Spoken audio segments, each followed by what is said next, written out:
आज की वीडियो में मैंने आपको बताना था कि नए आने वाले बंदों को सऊदी अरब आने के लिए किन किन मुश्किलात का सामना करना पड़ सकता है। एक होता है कंपनी का वीज़ा और एक आज़ाद होता है। दोनों के बारे में डिटेल से बताऊंगा।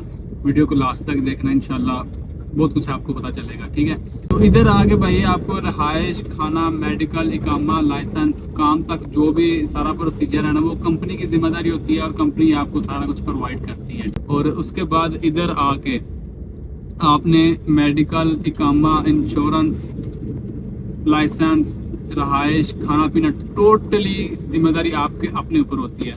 तो मेरे ख्याल से आपको क्लियर हो गया होगा कि कंपनी के वीज़े में और आज़ाद वीज़े में फ़र्क क्या है।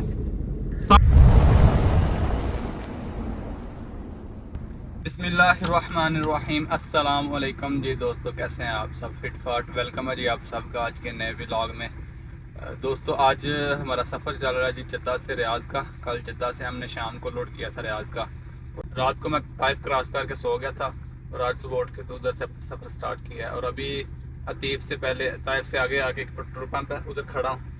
तो अभी इधर से निकलने लगा हूँ, अभी नाश्ता वगैरह करना है और टाइम अभी 7:45 हो गए हैं। और अभी इधर से निकलते हैं, अल्लाह खैर करे शाम तक इंशाल्लाह आराम से रियाज़ में पहुँच जाएंगे। अल्लाह का नाम लेकर निकलते हैं इधर से। बिस्मिल्लाहिर्रहमानिर्रहीम।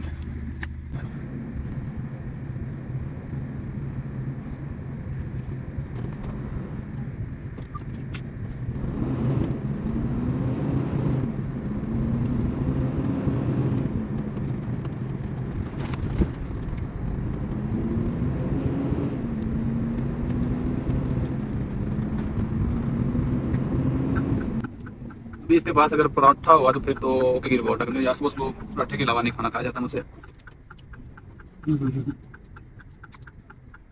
चलिए चेक कर लेते हैं, देखते हैं।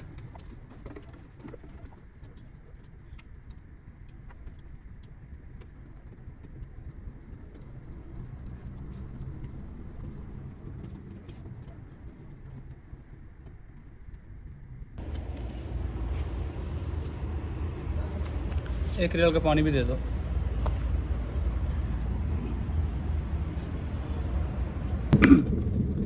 जी तो दोस्तों आज की वीडियो में मैंने आपको बताना था कि नए आने वाले बंदों को सऊदी अरब आने के लिए किन किन मुश्किलात का सामना करना पड़ सकता है। तो सबसे पहले जनाब, आप अगर चैनल पे नए हैं तो चैनल को सब्सक्राइब कर दें। वीडियो इन्फॉर्मेटिव लगी तो लाइक कर देना, नहीं तो आपकी मर्जी है। तो सबसे पहले बात करते हैं जी वीज़ों की।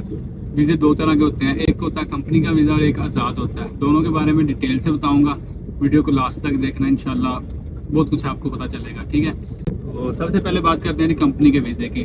कंपनी का वीज़ा भाई ऑलमोस्ट फ्री होता है। अगर आपसे 2-4 लाख एजेंट डिमांड करता है ना, तो वो समझ लें कि एजेंट के टेट में जाना होता है। ये तकरीबन समझ लें कि कंपनी का वीज़ा जो है ना वो फ्री होता है। और इसमें दिक्कत वाली बात ये है कि कंपनी का वीज़ा आसानी से नए बंदे को मिलता नहीं है, मुश्किल हो जाती है, क्योंकि ये ज़्यादा रिटर्न बंदों को प्रेफर करते हैं, ये जो कंपनियाँ होती हैं। तो इसलिए नए बंदों के लिए मुश्किल होता है। नए बंदे को भी मिलता है लेकिन थोड़ा मुश्किल मिलता है। पाकिस्तान में तो खासकर ये चीज़ ढूंढना कि अच्छी कंपनी का आपको वीज़ा मिल जाए और अच्छे एजेंट से मिल जाए, तो ये तो बहुत बड़ी बात है ना, बहुत मुश्किल वाली बात होती है। ठीक है, तो यही सबसे बड़ी परेशानी वाली बात है इसमें, कंपनी के वीज़े में मिलता मुश्किल से है। ठीक है, सस्ता मिल जाता है क्योंकि एजेंट ने 2-4 लाख खाना होता है, कंपनी तो वीज़े के पैसे नहीं लेती तकरीबन।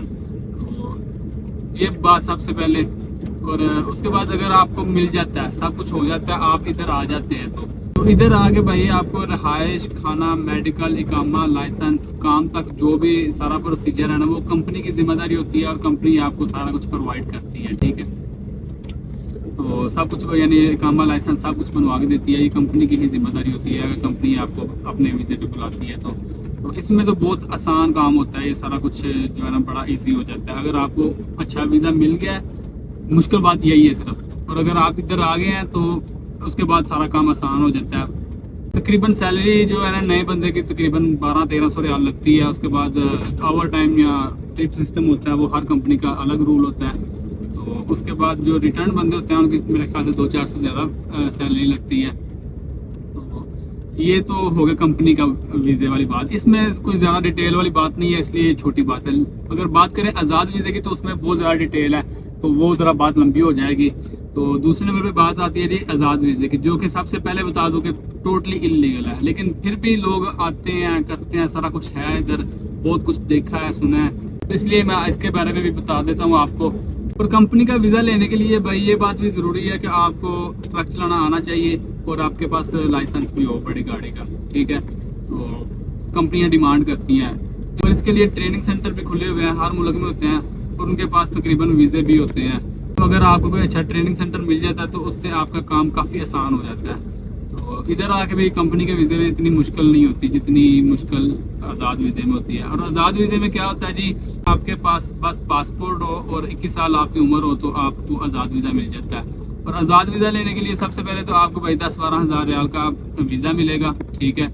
और उसके बाद इधर आके आपने मेडिकल, इकामा, इंश्योरेंस, लाइसेंस, रहाइश, खाना पीना, टोटली जिम्मेदारी आपके अपने ऊपर होती है।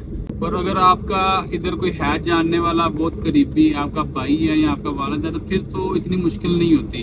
और अगर आपका जानने वाला आगे कोई नहीं है, कुछ भाई ये भी कहते हैं ना कि हमारा जानने वाला आगे सऊदी अरब में कोई नहीं है, तो बिल्कुल भी भाई आज़ाद वीज़ा कभी भी मैं आपको रेकमेंड नहीं करूँगा। वो आप खुद भी नहीं लेंगे जब मैं आपको सारी बातें बता देता हूँ तो। और इधर आके भाई सबसे पहले आपको रहाइश और खाने की प्रॉब्लम होगी। अगर आपका इधर जानने वाला कोई नहीं है तो आप किधर रहेंगे, क्या तरतीब लगाएंगे, ये तो आपको ही पता होगा, ठीक है। और उसके बाद जनाब आपने मेडिकल करवाना है, इकामा बनवाना है, उसके बाद लाइसेंस बनवाना है। तो ये सारी चीज़ें आपको खुद ही मैनेज करनी पड़ेंगी, सारा खर्चा भी आपको खुद करना पड़ेगा और ये सारी तरतीबें भी आपको खुद ही लगानी पड़ेंगी। इसमें आपको भाई 2, 4, 5, 6 महीने लग सकते हैं। चलो आपका सब कुछ रेडी हो जाता है, ये सब कुछ आपने मैनेज कर लिया। उसके बाद आपको भाई काम मिलना बहुत मुश्किल होगा, आज़ाद काम मिलना बहुत मुश्किल है। ऐसे ही रेफरेंस से काम मिलता है, आपने किसी जानने वाले को बोला, उसने आगे किसी जानने वाले को बोला, इसी तरह यानी जान पहचान से जो है ना काम मिलता है। और उसमें कोई पता नहीं आपको 6 महीने लगे, साल लगे, ये तो भाई आपकी किस्मत पे डिपेंड करता है या आपके रेफरेंस पे डिपेंड करता है कि आपका रेफरेंस आपको काम दिलवा सकता है कि नहीं। मिसाल के तौर पे अगर कोई मेरे जानने वाला आता भी है इधर तो मैं उसकी हेल्प आउट करता हूँ, इकामा वगैरह बनवाने में, लाइसेंस बनवाने में, इतने में तो मैं हेल्प आउट नहीं कर सकता हूँ, कर दूँ। और अगर वो काम के सिलसिले में मुझे बोलता है तो भाई काम तो मैं उसको तभी दिलवा सकता हूँ ना अगर मेरे पास काम होगा। तो काम दिलवाने के लिए अगर मेरे पास है तो तभी दिलवा सकता हूँ ना। मैं अभी खुद गाड़ी छोड़ के तो उसको नहीं ना चढ़ा सकता, अपना काम छोड़ के तो नहीं उसको अपनी गाड़ी पे बिठा दूंगा। गाड़ी का बात है, किसी से पता करूंगा, पूछूंगा। तो अगर मेरे पास होगा तो मैं दिलवा सकता हूँ, अगर नहीं होगा तो मैं कैसे दिलवा सकता हूँ। ऐसे ही है कि अगर आपके जानने वाले के पास काम होगा तो भाई आपको दिलवा सकता है, और अगर नहीं होगा तो फिर कैसे दिलवा सकता है, ये आप खुद सोच लें। तो उसमें भाई 6 महीने लग जाए, साल लग जाए, कितना टाइम लग जाए कोई पता नहीं है, कोई कंफर्म नहीं है, ठीक है। और तब तक आपको अपने खाने का और अपने रहाइश का और A to Z चीज़ों का आपने खर्चा खुद उठाना है। ये आपने अपना बैकग्राउंड भी देखना है कि आप ये खर्चे बर्दाश्त कर सकते हैं 6 महीने, साल, 1.5 साल के लिए कि नहीं कर सकते। तो ये चीज़ें भी आपने अपने माइंड में रखनी है आज़ाद वीज़े में। और कंपनी के वीज़े में तो इतनी मुश्किलें नहीं होती। कंपनी का वीज़ा बस लेना मुश्किल है, अगर मिल जाए तो इधर आके फिर सब कुछ हो जाता है। थोड़ा टाइम लग जाए वो एक अलग बात है, लेकिन कंपनी की जिम्मेदारी होती है, खर्चे उसने करने होते हैं, रहाइश सब कुछ उसमें होता है। बाद में वो बेशक अपने रूल के मुताबिक आपकी सैलरी से काटनी है नहीं काटनी है, तो हर कंपनी का अपना हिसाब किताब होता है ना, इसके बारे में तो मैं नहीं आपको बता सकता। तो आज़ाद वीज़े में भाई अगर किसी भाई का आगे जानने वाला नहीं है, कोई यार दोस्त रिश्तेदार नहीं है, तो बिल्कुल भी यार मैं आपको रेकमेंड नहीं करूँगा कि आप आज़ाद वीज़ा लेके आए। ये तो सबसे पहली बात तो ये है कि ये इलीगल है, मेन चीज़ ये है। इसमें यानी कानूनी तौर पे इस चीज़ की इजाज़त नहीं है आज़ाद वीज़े की। तो फिर भी अगर कोई लेके आता है तो वो फिर अपनी जिम्मेदारी में अब खुद देख ले क्या क्या मुश्किलात आएंगी, वो फेस कर सकता है, तो भाई मर्जी है आपकी। तो मेरे ख्याल से आपको क्लियर हो गया होगा कि कंपनी के वीज़े में और आज़ाद वीज़े में फ़र्क क्या है। और इन दोनों में जो मुश्किलात मैंने आपको बताई हैं वो तो एक अलग बात है। सबसे मेन चीज़ ये है कि भाई ये आज़ाद वीज़ा जो है ना वो इलीगल होता है, कंपनी का वीज़ा लीगल होता है, आज़ाद वीज़ा इलीगल होता है। दूसरी मुश्किलात जो है वो तो एक अलग रख दें ना, वो आप साइड पे रख दें। सबसे बेसिक बात ही ये है। और इसमें मैंने अभी आपको ये तो बात बताई नहीं है ना कि अगर आप इलीगल काम कर रहे हैं, हुकूमत आपको पकड़ती है तो वो कितना फ़ाइन करती है, क्या करती है, वो फिर हुकूमत जाने और आप जाने। ये तो सबसे पहली बात है, इलीगल है। ये आपने सबसे पहले अपने माइंड में ज़रूर रखना है। और ये मैंने आपको बताया इसलिए कि कुछ भाई कमेंट करते थे आज़ाद वीज़े पे आऊँ, मेरे जानने वाला कोई नहीं है तो क्या तरतीब होगी, क्या हिसाब किताब होगा। चलो उनका माइंड क्लियर हो जाएगा, तो इसलिए मैंने भाई आज़ाद वीज़े पे बात कर दी है। वैसे ये बेसिकली इलीगल है। और आई होप आपको इन बातों से काफ़ी इन्फॉर्मेशन मिली होगी। तो फिर भी अगर आपका कोई सवाल रह जाता है तो आप मुझे कमेंट बॉक्स में पूछ लेना, मैं नेक्स्ट वीडियो में बता दूंगा, ठीक है जी। दोस्तों अभी टाइम शाम के 4 हो गए हैं और मैं पहुंच चुका हूं उस दिन वाले होटल पे, पेट्रोल पंप पे, जिधर से मुर्गी चावल खाए थे लास्ट ट्रिप में। अभी भी उधर पहुंच चुका हूं तो भूख बहुत ज़्यादा लग गई है, सुबह का नाश्ता किया हुआ है। तो अभी इधर से खाना खा लें पहले, फिर निकलते हैं, अल्लाह खैर करे। बिस्मिल्लाह।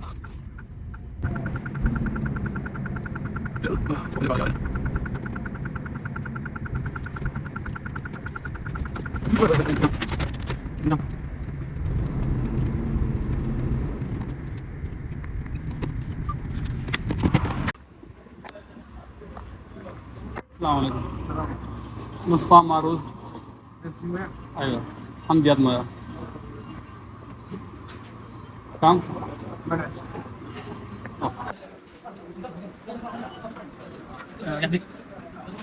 ऐसे बिला जीवा ज़्यादा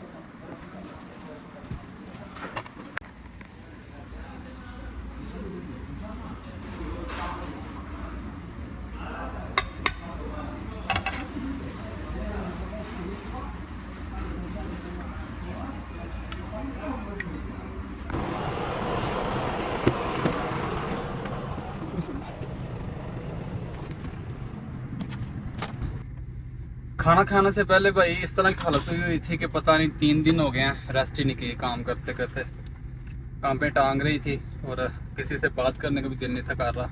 बहुत जो है ना भूख सेंड हुआ था। अभी अल्हम्दुलिल्लाह खाना खाया तो थोड़ा फ्रेश हो गया हूँ। अभी इधर से मेरा रियाज का तकरीबन 3.5 घंटे का सफ़र है। आज नो एंट्री रात को 2 बजे खुलेगी।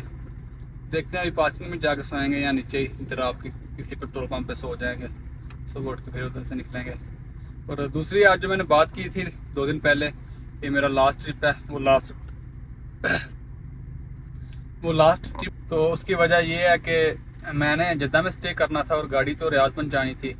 यहाँ तो भाई ने आना था गाड़ी लेने के लिए या किसी ड्राइवर ने, तो कोई भी नहीं आ सका, सबब नहीं बना, इसलिए मैं खुद ही जा रहा हूँ गाड़ी वापस करने के लिए रियाज। और गाड़ी रियाज खड़ी करके तो बाइक को दे के या किसी ड्राइवर को दे के तो फिर जनाब जद्दा जाना है।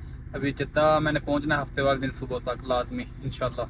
तो उसके लिए मुझे यहाँ तो फिर आना पड़ेगा बस पे या टैक्सी पे आना पड़ेगा, या कोई देखेंगे अगर कोई बंदा अपना जानने वाला मिल गया जो जिसने लोड किया और रियाज से जद्दा का, तो उसके साथ आ जाऊँगा।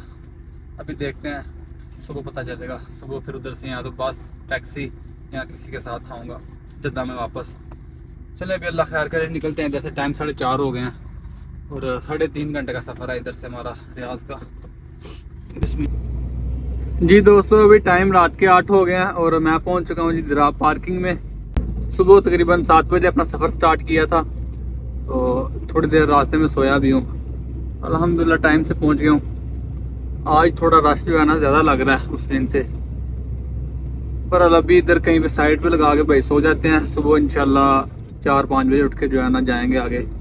तो गाड़ी भी हमें मिल गई है एक दोस्त की, वापसी कल सुबह भाई ये गाड़ी इधर ही छोड़ेंगे और वापसी जद्दा की तरफ रवानगी हो जाएगी हमारी। तो ठीक है दोस्तों, फिर आज का व्लॉग इधर ही एंड करते हैं। इंशाल्लाह मिलते हैं नेक्स्ट व्लॉग में। दुआओं में याद रखना और अपना बहुत सारा ख्याल रखना।